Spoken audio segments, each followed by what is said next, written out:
देवाय तस्मै नमः देवाय तस्मै नमः देवाय तस्मै नमः।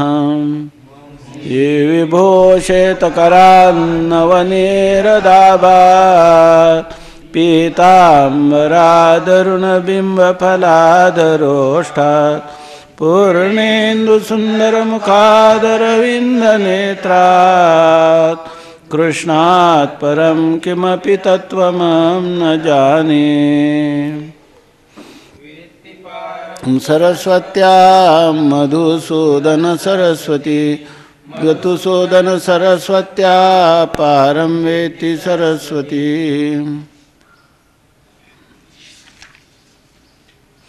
ततः शङ्खाश्च भैर्यश्च प्रणवानकगोमुखाः सहसैवाभ्यन्यन्त सशब्दस्तुमुलोऽभवत्।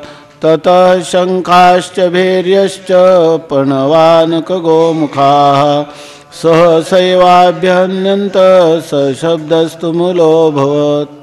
ततः शङ्खाश्च भैर्यश्च प्रणवानकगोमुखाः सहसैवाभ्यन्यन्त सशब्दस्तुमुलोऽभवत्।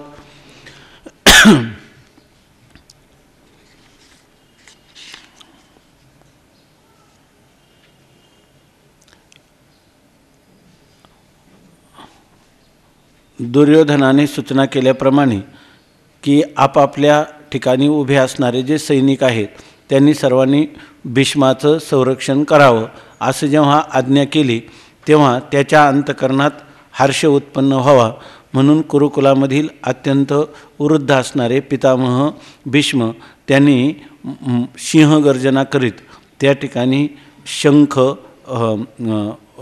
अत्यंत मोठ्याने शंख फुंकला किंवा शंख वाजवला आणि त्यानंतर ततः शंखाच भैर्याच पणव आनक गोमुखाः सहसा एव अभ्यहन्यन्त सहा शब्दाः तुमुलाः अभवत। ततः म्हणजे त्याच्यानंतर शंखाच शंख भैर्याच भैरी नगारे पणव आनक गोमुखा ही वाद्ये आहेत युद्धामध्ये वाजवणारे त्यापैकी पणव आनक पणव म्हणजे ढोल आनक म्हणजे काय दुंदुभी गोमुखा म्हणजे कर्णा किंवा त्याला काय तुतारी हे सर्व सहसा एव अभ्यहन्यंत सहसा म्हणजे हे अचानक एकदमच अभ्यहन्यंत म्हणजे वाजू लागले आणि सहा शब्द हा आणि त्याचा असणारा जो शब्द म्हणजे ध्वनी तो तुमुला हा अभवत तुमुला म्हणजे अत्यंत भयंकर किंवा फार मोठ्याने तुमुला हा म्हणजे तो ध्वनी अत्यंत मोठा किंवा महान असा अभवत झाला। ततः शंखाच भैर्याच पणव आनक गोमुखा सहसा एव अभ्यहन्यन्त सहा शब्दाः तुमुलाः अभवत। ततः भीष्मस्य सेनापतेः प्रवृत्ति अनन्तरं पणवाः आनकाः गोमुखाः च वाद्यविशेषाः सहसा तत्क्षणम् एव अभ्यहन्यन्त वादिताः। ततः त्यानंतर सेनापतेः भीष्मस्य प्रवृत्त्यनंतरम सेनापती भीष्माची जी प्रवृत्ती झाली म्हणजे कोणती सिंहगर्जना करण्याची ही प्रवृत्ती झाली आणि शंख निनाद करण्याची जी प्रवृत्ती झाली त्याच्यानंतर सेनापतेः भीष्मस्य प्रवृत्त्यानंतरम पणवाः आनकाः गोमुखाच वाद्यविशेषा वाद्यविशेष म्हणजे वेगवेगळी जी वाद्य आहेत पणव आनक आणि गोमुख नावाची किंवा त्याला मृदंग असं पण म्हटलेले ढोल मृदंग तुतारी इत्यादी सहसानाम तत्क्षणमेव तर सहसा अचानक म्हणजे त्याच क्षणी ज्या क्षणी त्यांनी सिंहगर्जना करून त्या शंख निनाद केला त्याच क्षणी ती सर्व वाद्य अभ्यहन्यंतनाम वादिताः ती सर्व वाद्य वाजू लागली। कर्मकर्तरी प्रयोग आता वाद्य आपोआप कशी वाजतील त्याला कोणतरी कर्त्याने वाजवली पाहिजे ना म्हणून या ठिकाणी हा जो प्रयोग आहे तो कर्मकर्तरी प्रयोग आहे। सहा शब्द हा तुमुला हा महान आसीत आणि तो शब्द जो आहे तुमुल नाम महान महान अशा प्रकारचा मोठा असा तो शब्द म्हणजे ध्वनी झाला। तथापि न पांडवानां क्षोभः जातः इति अभिप्राय. एवढा मोठा ध्वनी झाला तरीसुद्धा पांडवानां क्षोभः न जाता, पांडवांच्या अंतकरणामध्ये कोणत्याही प्रकारचा क्षोभ किंवा भीती स्वरूप असणारा विकार त्यांच्या अंतकरणात झाला नाही, अंतकरण क्षुब्ध झालं नाही.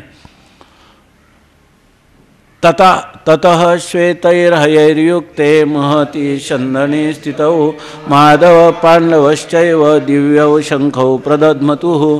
ततः श्वेतैर्हयैर्युक्ते महती शन्दने स्थितौ माधव पांडवश्चैव दिव्यौ शंखौ प्रदध्मतुः.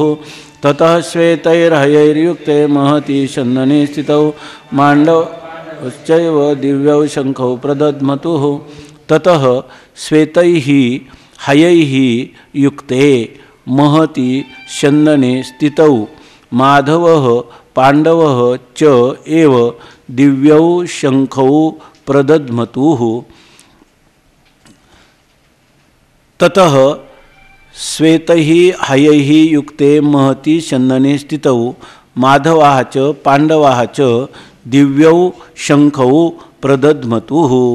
ततः त्यानंतर श्वेतही श्वेतवर्णाच्या म्हणजे पांढऱ्या शुभ्रवर्णाच्या हयही युक्तही, हय म्हणजे घोडा, हयही युक्तही म्हणजे श्वेतवर्णाच्या घोड्यांनी युक्त अशा महती शन्दने, महती म्हणजे महान असणाऱ्या रथावर स्थितौ, रथावर आरूढ असणाऱ्या माधवाः, माधव म्हणजे परमात्मा श्रीकृष्ण, च पांडवाः आणि पांडव म्हणजे अर्जुन, या दोघांनी दिव्यौ शंखौ प्रदध्मतुः, दिव्य अशा प्रकारचे शंख वाजविले. ततः त्यानंतर श्वेतैः हयैः युक्ते पांढऱ्या शुभ्र घोड्यांनी युक्त अशा महती शन्दने, महान अशा शंदन म्हणजे रथ, त्या रथावर स्थित असणाऱ्या त्या माधवाः पांडवाः चैव, माधव आणि पांडव श्रीकृष्ण परमात्मा आणि अर्जुन ह्या दोघांनी दिव्यौ शंखौ प्रदध्मतुः, आपापले दिव्य शंख वाजविले किंवा वाजविते झाले.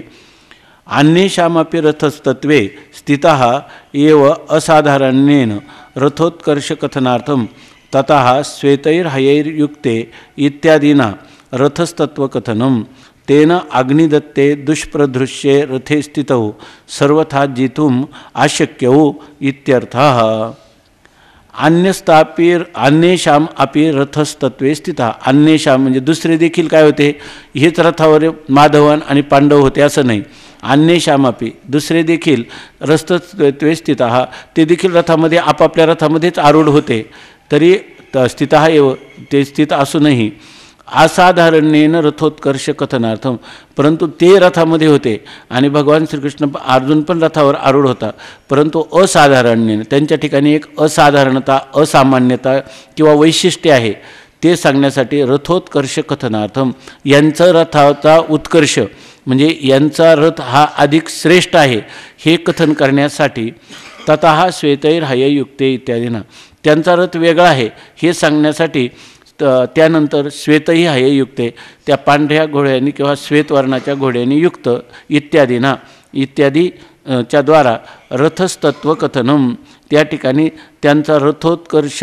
कथन करण्यासाठी रथामध्ये आरूढ झालेले, म्हणजे त्यांचा रथ काही आगळा वेगळा आहे हे सांगण्यासाठी. म्हणजे काय आगळा वेगळा आहे, तेन अग्निदत्ते दुष्प्रदृश्ये रथे स्थितौ सर्वथा जेतुम अशक्यौ इत्यर्थ. तेन ह्यातून असं सांगायचं आहे की ते श्वेता घोड्यांनी युक्त रथामध्ये बसलेले आहेत, म्हणजे तो जो रथ आहे अर्जुनाला दिलेला तो कोणाचा आहे, अग्निदत्त अशा प्रकारचा रथ आहे, आणि तो रथ साधारण नाही. दुष्प्रदृश्ये रथे, दुष्प्रदृश्य म्हणजे त्याच्यावर नियमन करणं, त्याचा प्रतिकार करणं, हे दुष्प्रदृश्य, त्याचा प्रतिकार करणं हे अत्यंत, त्याचं नियमन करणं, त्याला आपल्या कयात ठेवणं, त्याच्यावरही विजय मिळवणं हे अत्यंत कठीण आहे. असा दुष्प्रदृश्य तो रथ आहे आणि त्याच्यावर त्याच्यावर असणारे हे माधव आणि पांडव आहेत. याचाच अर्थ सर्वथा जेतुम अशक्य, तो जो माधव पांडव म्हणजे अर्जुन आणि श्रीकृष्ण हे दोघेही जेतुम अशक्य, यांच्यावर विजय मिळवणं ही अत्यंत कठीण गोष्ट आहे, म्हणजे ते अजय आहेत, त्यांना जिंकण्याला कोणीही समर्थ नाही हे सांगण्यासाठी सांगितलं.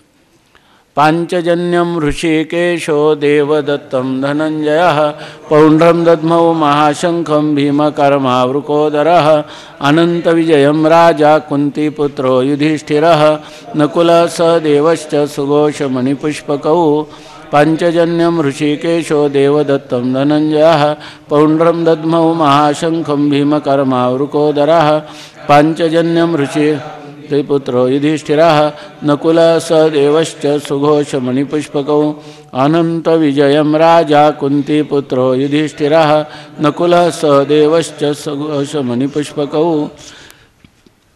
पांचजन्यं ऋषिकेशः देवदत्तं धनञ्जयः पौण्ड्रं दद्मौ महाशङ्खं भीमकर्मा वृकोदरः अनन्तविजयं राजा कुन्तीपुत्रो युधिष्ठिरः नकुलः सहदेवश्च सुघोषमणिपुष्पकौ ऋषिकेशः पांचजन्यं धनञ्जयः देवदत्तं भीमकर्मा वृकोदरः पौण्ड्रं महाशङ्खं दद्मौ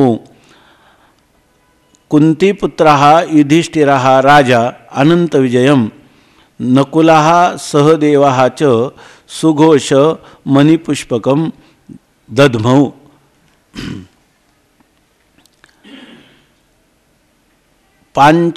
ऋषिकेशः पांचजन्यं ऋषिकेश म्हणजे ऋषिकेश भगवान श्रीकृष्ण परमात्मा त्याने पांचजन्य नावाचा शंख धनंजयाने म्हणजे अर्जुनाने देवदत्त नावाचा शंख आणि भीम म्हणजे भयंकर आहेत कर्म ज्याचे असा वृकोदरः म्हणजे ज्याचं लांडग्यासारखं म्हणजे मोठं पोट ज्याचं आहे वृकोदरः म्हणजे महान आहे पोट ज्याचं मोठं आहे पोट ज्याचं असा जो भीम त्याने पौंड्रम महाशंखम दद्मौ त्याने पौंड्र नावाचा महाशंख वाजविला दद्मौ.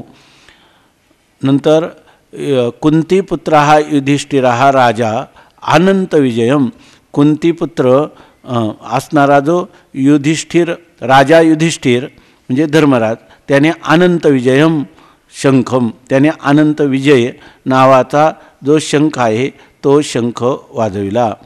नंतर नकुलः सहदेवाच आणि नकुल आणि सहदेव यांनी सुघोष मणिपुष्पकौ काय शंखौ दद्मु. तर सुघोष नकुलः सहदेवाच नकुल आणि सहदेव यांनी अनुक्रमे नकुलाने सुघोष आणि सहदेवाने मणिपुष्पक नावाचे शंख वाजविले. मणिपुष्पक दद्मौ वाजविले.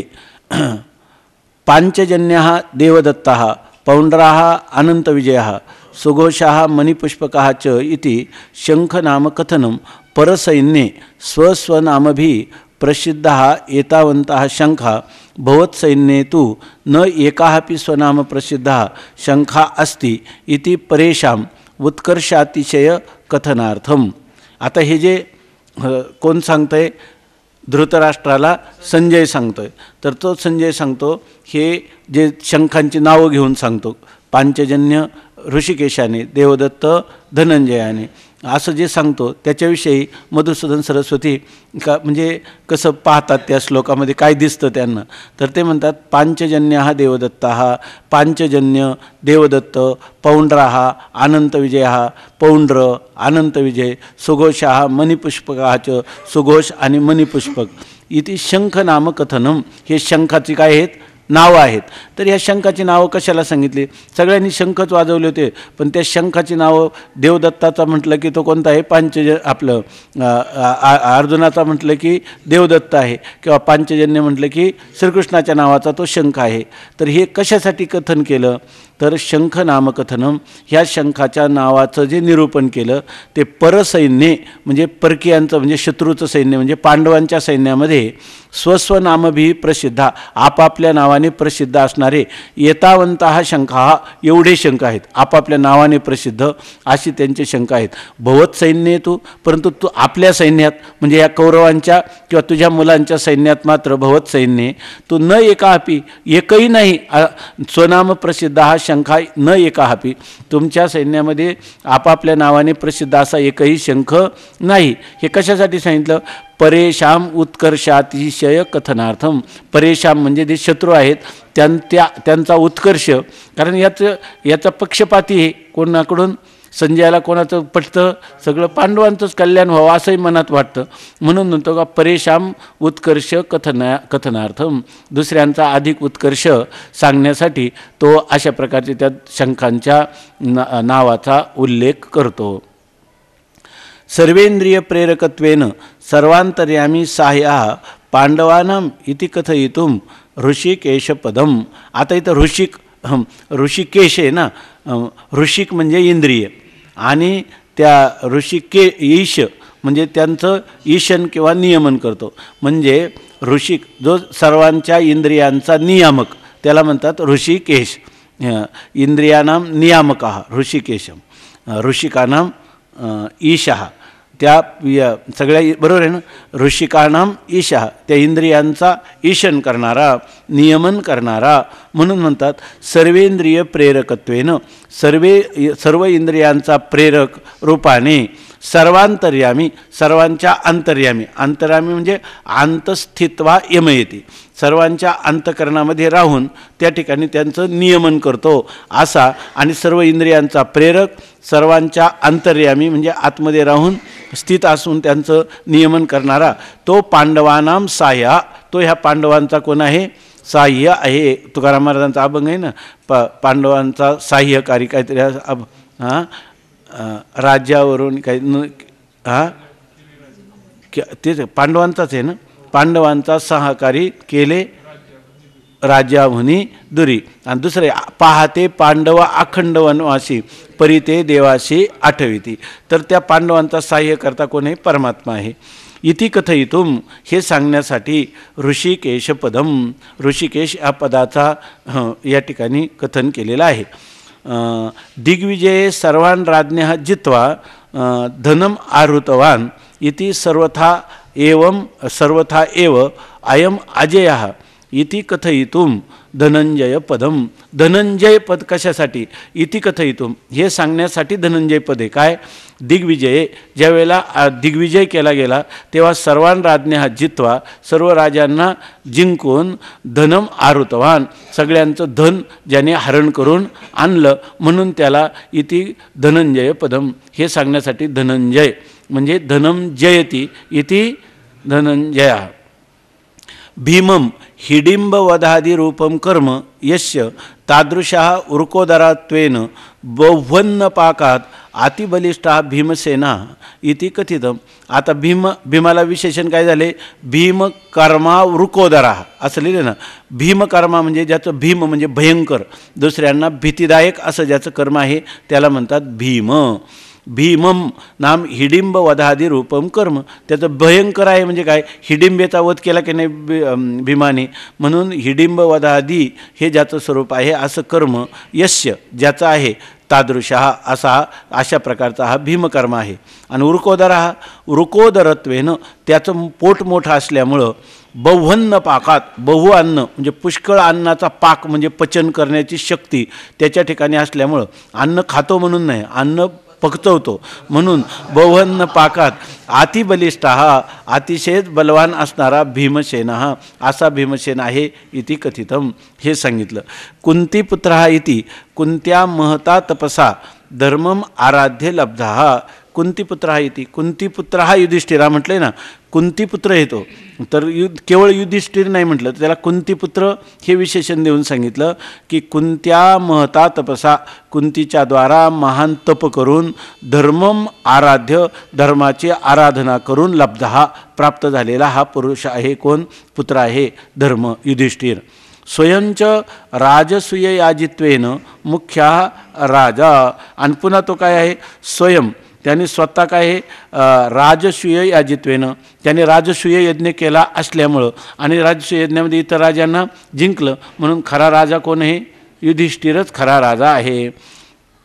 स्वयंच राजसूय याजित्वेनं मुख्य राजा, राजसूय याग केल्यामुळं तोच खरा मुख्य राजा तो आहे. म्हणजे काय तू खरा, तुझा मुलगा दुर्योधन काय हा खरा राजा नाही, खरा राजा युधिष्ठिर आहे. वास्तविक ते युद्धामध्ये पण तरी त्याला राजा असं काय. मनुष्याला अंतकरणात जो भाव असतो, आगा ते प्रवृत्ती किरीटी आधी मनोनीची उठी मग ते वाचा दिठी कराशी ए युधी च अयम एव जय भागित्वेन स्थिरा न तू एतद विपक्षाः स्थिरा भविष्यन्ति इति युधिष्ठिरपदेन सूचितम. ह्या प्रत्येकाचं म्हणूनच संस्कृतचं आपल्याला जे युधिष्ठिरः ह्या प्रत्येक आपल्या भारतामध्ये प्रत्येक माणसाचं जे नाव ठेवलं जातं ते नाव अर्थवाही ठेवण्याची पद्धत आहे.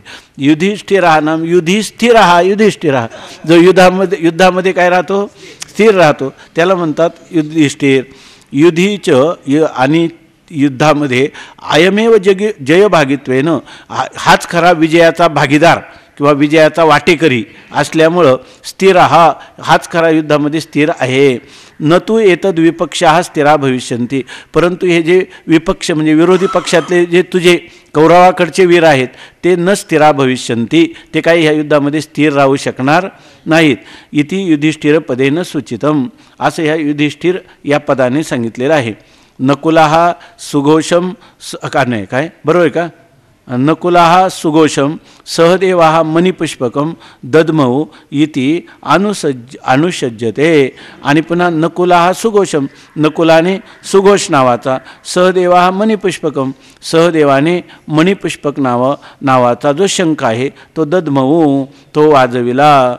इति अनुसज्जते, असा याच्यामध्ये अनुषंग किंवा संबंध आहे.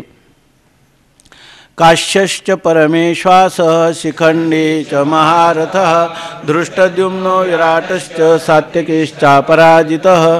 काश्यश्च सर्वशः पृथिवीपते सौभद्रश्च महाबाहुः शंखान् दद्मुः पृथक् पृथक्. काश्यश्च परमेश्वासः शिखंडी च महारथः धृष्टद्युम्नो विराटश्च सात्यकीश्चापराजितः. द्रुपदो द्रौपदेयाश्च सर्वशः पृथिवीपते सौभद्रश्च महाबाहुः शंखान् दद्मुः पृथक् पृथक्. काश्यश्च परमेश्वासः शिखंडी च महारथः धृष्टद्युम्नो विराटश्च सात्यकीश्चापराजितः. द्रुपदो द्रौपदेयाश्च सर्वशः शंखान् दद्मुः पृथक् पृथक्.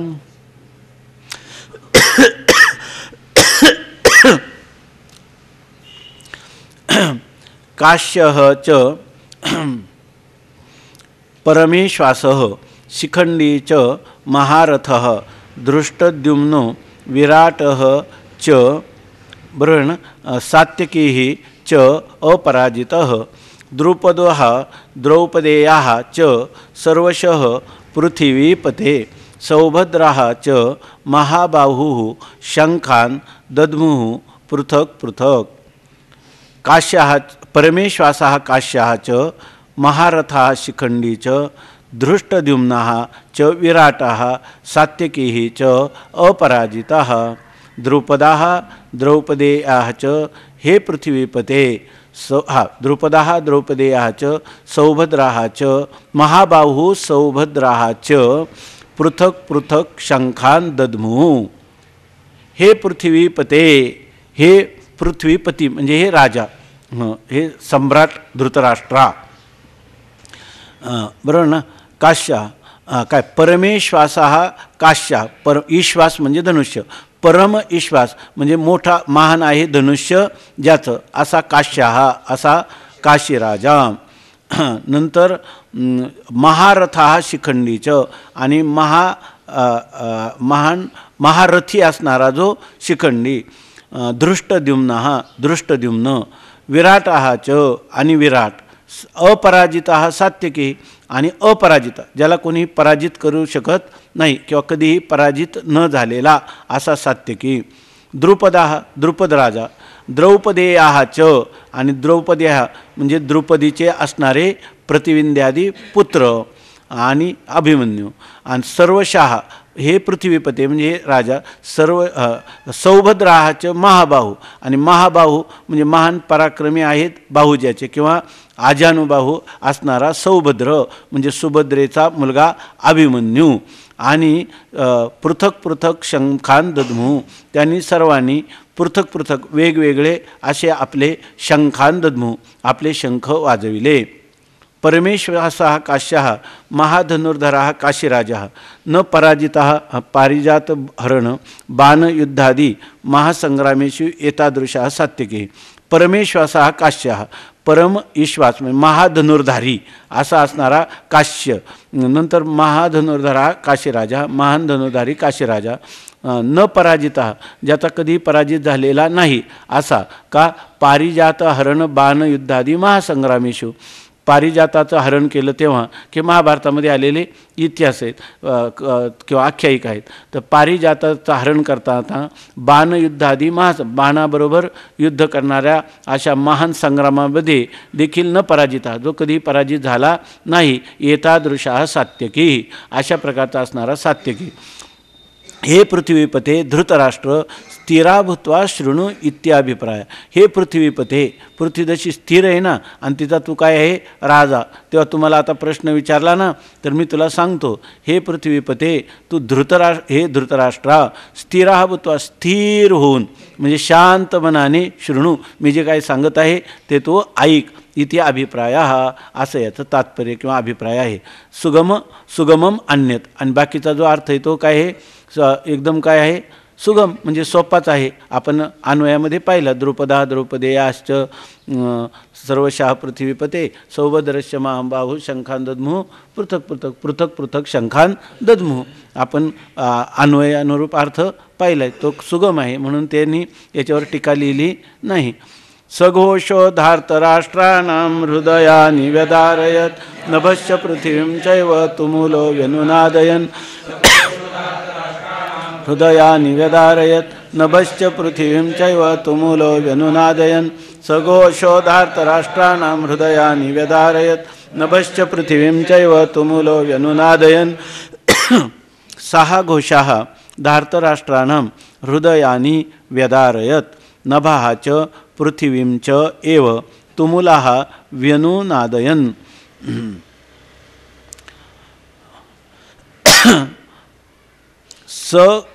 काय सहा घोषाः धार्तराष्ट्राणां च नभः च पृथ्वी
भगवान